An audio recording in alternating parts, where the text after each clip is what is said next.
नमस्कार मित्रों, YouTube channel अपना वीडियो पार्क पर आपका स्वागत है। मैं लोकेन सिंह। आज हम बात करेंगे पत्रकारिता के संबंध में। पत्रकारिता का ध्येय क्या होना चाहिए, उसका उद्देश्य क्या होना चाहिए, क्योंकि आजकल पत्रकारिता को लेकर सब लोग अपने अपने तरह से उसके काम को व्याख्यायित कर रहे हैं। तो बात करेंगे मुद्दे पर। उससे पहले आपसे आग्रह है कि YouTube चैनल को सब्सक्राइब कर लें और बेल आइकन जरूर दबाएं। पत्रकारिता के संबंध में कुछ विद्वानों ने यह भ्रम पैदा कर दिया है कि यह लोकतांत्रिक व्यवस्था में विपक्ष है। जिस प्रकार विपक्ष ने हंगामा करने और प्रश्न उछालकर भाग खड़े होने को ही अपना कर्तव्य समझ लिया है, ठीक उसी प्रकार कुछ पत्रकारों ने भी सनसनी पैदा करना ही पत्रकारिता का धर्म समझ लिया है।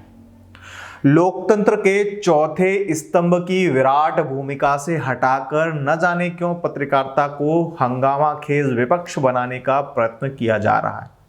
यह अवश्य है कि लोकतंत्र में संतुलन बनाए रखने के लिए चारों स्तंभों को परस्पर एक दूसरे की निगरानी करनी है। पत्रकारिता को भी सत्ता के कामकाज की समीक्षा करनी है और उसको आईना दिखाना है। हम पत्रकारिता की इस भूमिका को देखते हैं तब हमें वह हंगामे खेज नहीं बल्कि समाधान मूलक दिखाई देती है। भारतीय दृष्टिकोण से जब हम संचार की परंपरा को देखते हैं तब प्रत्येक कालखंड में संचार का जो प्रत्येक स्वरूप है वो हमें लोक हितकारी दिखाई देता है। संचार का उद्देश्य समस्याओं का समाधान देना है। संचार क्षेत्र के अधिष्ठाता देवर्षि नारद की संचार प्रक्रिया एवं सिद्धांतों को जब हम शोध की दृष्टि से देखते हैं तब भी हमें यही ध्यान आता है कि उनका कोई भी संवाद सिर्फ कलह पैदा करने के लिए नहीं था। यह तो भारतीय संस्कृति को विकृत करने वाली मानसिकता का षड्यंत्र है कि उसने नारद को कलह प्रिय पात्र के रूप में प्रस्तुत कर दिया। वास्तविकता तो यह है कि उनके प्रत्येक संवाद का हेतु समाधान है। देवर्षि नारद संचार कौशल से अपने ही आराध्य विष्णु के अवतार श्री कृष्ण और उनके प्रिय सखा अर्जुन के मध्य कृष्णार्जुन युद्ध की परिस्थितियां निर्मित करके निर्दोष यक्ष के प्राणों की रक्षा करने का समाधान निकाल लाते हैं। जनक की सभा में ब्रह्मज्ञानी याज्ञवल्क्य भी ब्रह्मवादिनी गार्गी से यही कहते हैं कि गार्गी तुम प्रश्न पूछने से संकोच न करो, क्योंकि प्रश्न पूछे जाते हैं तो ही उत्तर सामने आते हैं जिनसे यह संसार लाभान्वित होता है। भारतीय ज्ञान परंपरा के उजाले में यदि हम पत्रकारिता को देखें तब निसंदेह पत्रकारिता का कार्य निर्भीक होकर सत्ता प्रतिष्ठान सहित समूची व्यवस्था से प्रश्न करना है, बशर्ते ये प्रश्न समाधान देने वाले होने चाहिए। भारतीय पत्रकारिता का मूल स्वभाव यही है। स्वतंत्रता के पूर्व भारतीय पत्रकारिता ने समस्या को ठीक से पहचाना और अपना समूचा जोर उसके समाधान में लगा दिया।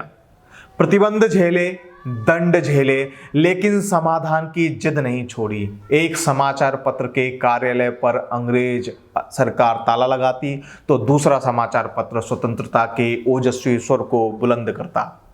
अंग्रेज सरकार एक बुलबुला अपने बूटों तले रौंदती तो दूसरी जगह से जलजला उठ खड़ा होता।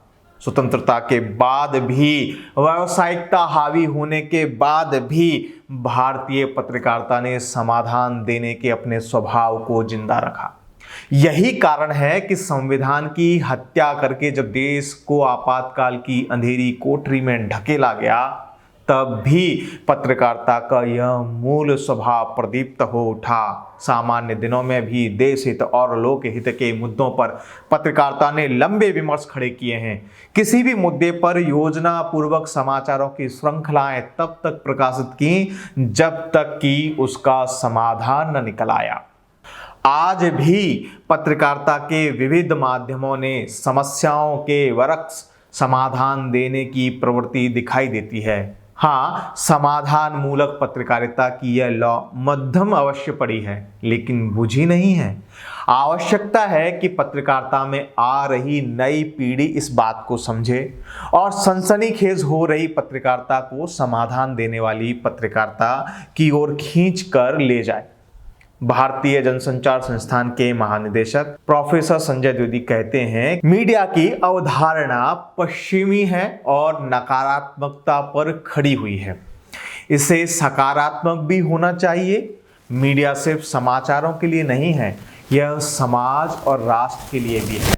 आज मीडिया के भारतीयकरण किए जाने की आवश्यकता है, जिसमें देश की समस्याओं पर सवालों के साथ समाधान हो, बौद्धिक विमर्श हो और देश की चिंता भी हो। समाज के दुख दर्द और आर्तनाद में समाज को संबल देने का काम भी पत्रकारिता का है।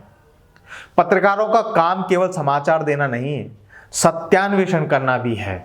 यह कहना अतिशयोक्ति नहीं कि सामान्य व्यक्ति जब संवैधानिक व्यवस्थाओं से निराश हो जाता है तब वह पत्रकारिता के पास एक भरोसे के साथ आता है कि यहाँ उसे न्याय और उसकी समस्या का समाधान मिलेगा। पत्रकारिता उसकी आवाज बनकर वहां तक उसके प्रश्न को पहुंचाने का काम करेगी जहां से समाधान प्रस्तुत होगा। आम आदमी के इसी विश्वास के कारण पत्रकारिता की साख है और उसे नोबल प्रोफेशन का सम्मान प्राप्त है। अपनी इस प्रतिष्ठा और जनता के विश्वास की रक्षा के लिए भी पत्रकारिता को हंगामाखेज होने की अपेक्षा समाधान मूलक होने पर अधिक ध्यान देना चाहिए। तो कुल मिलाकर मेरे कहने का अभिप्राय यही है कि पत्रकारिता को हंगामाखेज नहीं, सत्यान्वेषी होना चाहिए, समाधान मूलक होना चाहिए। आज की पत्रकारिता के सामने यह एक बड़ी चुनौती है। उम्मीद है भारत की पत्रकारिता ने जिस प्रकार से अनेक समय में, अलग अलग समय में समाधान मूलक अपनी प्रवृत्ति को बचाए रखा, आगे भी वह अपनी इस प्रवृत्ति के अनुरूप ही काम करेगी। फिर किसी मुद्दे पर अगले वीडियो ब्लॉग में मिलेंगे। तब तक के लिए आपसे अनुमति चाहते हैं। जय हिंद, जय भारत।